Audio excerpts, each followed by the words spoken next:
Welcome to SafeStart's Perinatal video series. For this video, we have San Francisco-based doula Deena Abramson providing information on labor and the birthing process. Deena, take it away. Hello, everyone, and congratulations on your pregnancy. While I don't personally know you, because you've shown up here today, I am convinced your baby is lucky to have landed you as their mama or caregiver. I feel glad to be here and learn with you.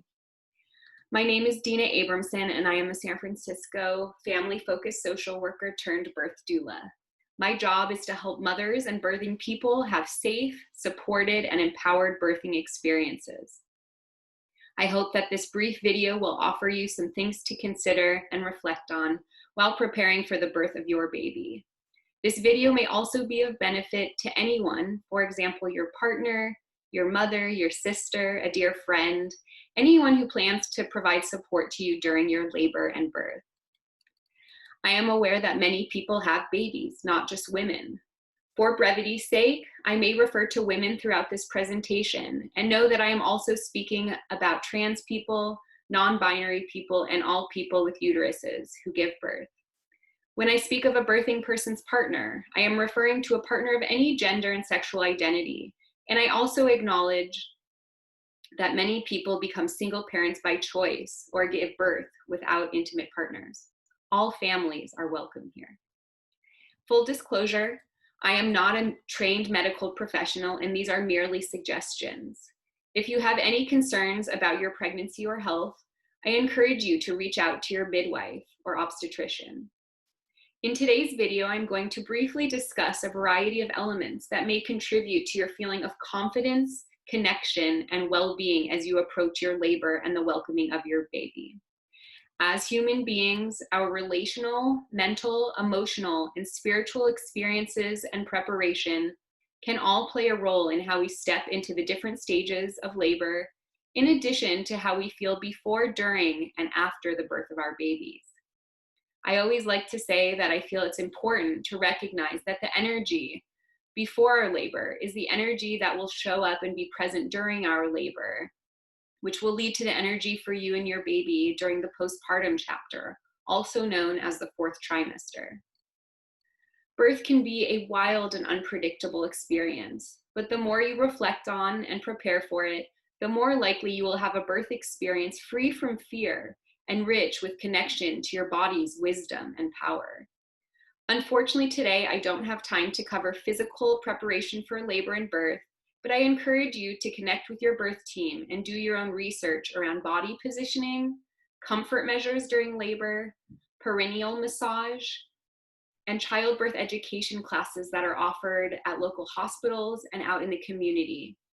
There is only so much psychological preparation one can do before birth, so I do recommend doing some practice and preparation for the actual physical sensations of labor and birth.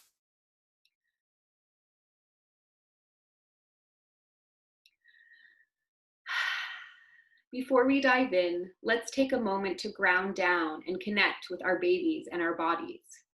Take a moment to say hello to your baby. Remember, you and your baby will be working as a team to help her be born. Maybe say something like, the closer we get to your due date or your guest month, the more excited I'm becoming to meet you in person.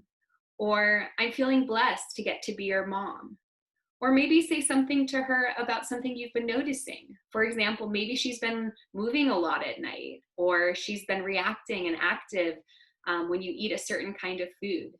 Take a few more minutes to just acknowledge your baby and that you're in this together. Cleansing breaths are a great way to lean into the waves of each contraction or surge. So if you feel comfortable, before we dive into the PowerPoint presentation, close your eyes and put a hand on your belly. Cleansing breaths are a great way to practice releasing any tension you're feeling in your body or pelvic floor muscles. We're going to breathe in for 3 and out for 5. It can be a great release to make a sound or a vibration on your exhale. So in for 3, out, 2, 3, 4, 5. In, 2, 3, out, 2, 3, 4, 5. Let's take a couple more on our own. Ah.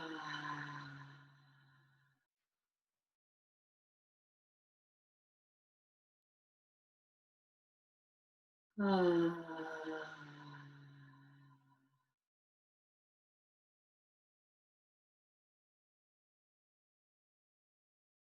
Ah. Feel free to take a couple more breaths and then we'll dive into the slides. As a reminder, cleansing breaths are great to practice when you lie down in your bed in the morning, when you're waking up, every time you sit down on the toilet or stand up. They can be a great practice for even before your labor has begun to cultivate relaxation and release of any tension that we're holding in our pelvic floors, our shoulders, our jaws, etc. So thanks for trying this out with me. Okay, so welcome to things to consider as you prepare for your labor and the birth of your baby. Birth is not only about making babies, birth is about making mothers strong, competent, capable mothers who trust themselves and know their inner strength. Again, our relational, mental, emotional, and spiritual preparation in approaching our labors and birth can be a big asset to the way that these experiences unfold for us. So, relational attachment and bonding. Our relationships with our babies while we are still pregnant is very important. The more attuned to her you are while you are still pregnant and soon after she is born, the more likely you will be attuned to her needs as she grows. This care will inform the healthy development of her brain and her sense of secure attachment and safety. When your baby is born, she will feel the most held and heard by her caregivers if you stay close to her. Babies are completely dependent on those who care for them, and your responses to her needs will work to help her feel safe and secure so that she can focus on her own growth. The more prompt and accurately you are able to learn to attune to her needs, for example, when she's hungry or when she's cold or tired, the better she will be able to regulate her own emotions and distress. The resources page at the end of this presentation will offer a brief video that offers practice attuning to newborn baby cues. This is not always easy, but the more you listen to your baby and observe what she is telling you, the more naturally you will learn who she is and what she needs from you to thrive. Strengthening your relationships and expectations with your partners and the people who will help take care of you when after your baby arrives is also essential. After your baby is born, you will likely need a lot of support, making sure you are getting healthy, nourishing meals and enough rest. Calling on your friends, family, neighbors, church group members, etc., to help with food, laundry, and errands will help you have the time to rest, heal, and focus on being present while bonding with your baby. Here are some action steps you can take to prepare for strong attachment and bonding with your newborn before and after she is born. Get to know your baby. What does she like to eat? Is there music she responds to? When is the most active day in your stomach throughout the night or day? Talk, sing, or read to your baby. She will get used to your voice this way, which will help her feel safety and familiarity from her caregivers, and also help kickstart her learning of sound and language. Encourage your partner or other older children to say hello to her too, or feel her kick in your tummy. Engagement in this way is a great tool in helping your partner and your baby's older siblings to get acquainted and begin to feel connected and loving relationships forming with her. Asking for help from others can be difficult, but because the postpartum period is often a tender and emotional time, use your time now to start getting used to asking for what you want and need from the people around you who are willing to show up for your growing family. Be compassionate with yourself. You might not totally feel connected with your baby while you're still pregnant, and that is okay. Bonding and developing an emotional connection with your baby takes time and can grow and continue to develop after she is born. Feeling love and empathy towards your child can begin while you're pregnant, or it can take many months after she is born. This is all natural. Mental emotional. Pregnancy and birth can be emotional and tender times as our hormone levels are high and constantly shifting, especially as our families and our lives and relationships are also in the process of change. Stress is a normal part of being human, and while we are pregnant, it is particularly important to manage. Studies show that high levels of stress can negatively affect your not yet born baby's cortisol levels and the development of her eventual ability to regulate her emotions and immune system.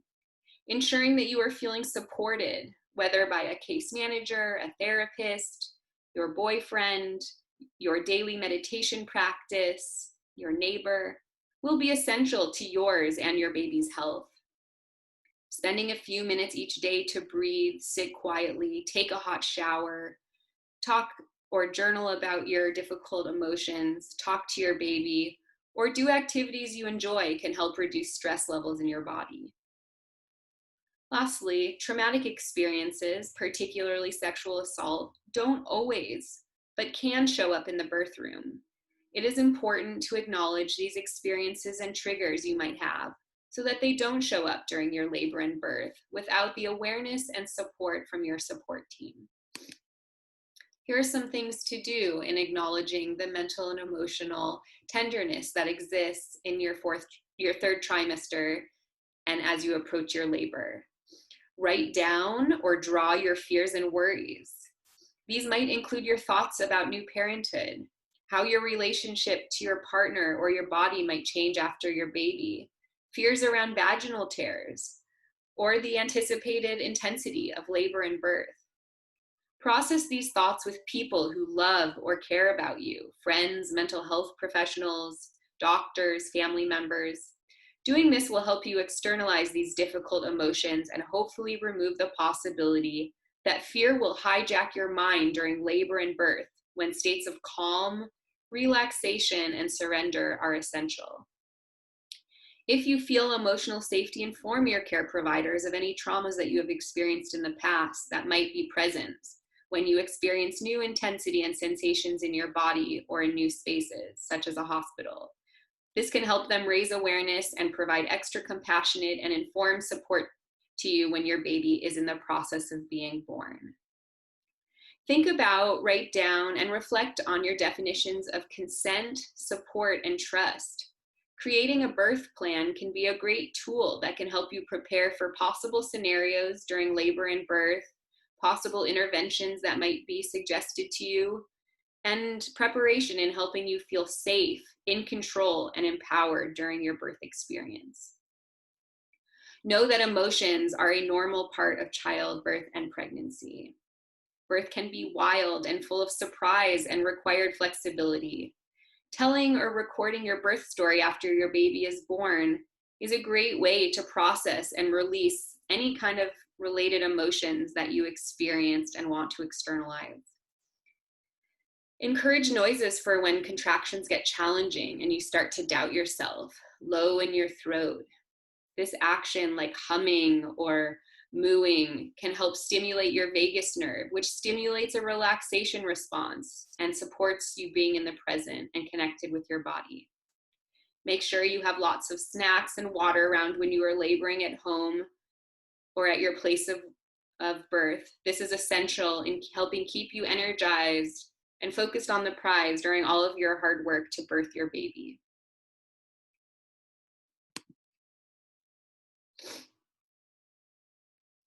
And last but not least, spiritual preparation. I love this quote. Walking, I am listening to a deeper way. Suddenly, all my ancestors are behind me. Be still, they say. Watch and listen. You are the result of the love of thousands. Linda Hogan, Native American writer. Labor and birth can be new and challenging experiences. Even if it's not your first baby, every birth can be different. Generations before you have had the wisdom, courage, and strength to birth you and your forefathers and foremothers. When thinking about the energy you hope to bring with you into your labor and birth, consider what presently or in the past has given you strength in times of doubt. Perhaps it's faith or religion. Perhaps it's words of love or affirmation. Perhaps it's photographs of your grandmothers cheering you on. Things you can do to spiritually prepare for this big transitional time in your life. Think about challenges or struggles you've had in your life. How did you get through them? Write down affirmations to share with your partner and birth team and post up around your bedroom and bathroom, which are great laboring places, to inspire and strengthen you during your labor. Gather music that helps you cultivate relaxation and grounding or inspiration. Think about gathering items to create an altar at the hospital, maybe photographs, sentimental items, big candles, things from nature, things like essential oils that give you warmth when you smell them, or other comfort items. If you're able to, get a doula. Doulas are support people in addition to your partner or other support people who are trained to help you have a satisfying and empowered birth experience. Doulas are trained as advocates and birth companions who provide in-person physical, emotional, and educational support. I am aware that San Francisco General Hospital has a volunteer doula program, as do Homeless Prenatal and Sister Web. Ask your providers to connect you if you're interested. Here's some resources for you that might be helpful in preparing for your labor and birth. Thank you for showing up today. I hope you got at least one new takeaway or something to consider as you near your due date or guest month. I am sending you strength, luck, health, connection, and confidence as you move ahead. Thanks again for being here.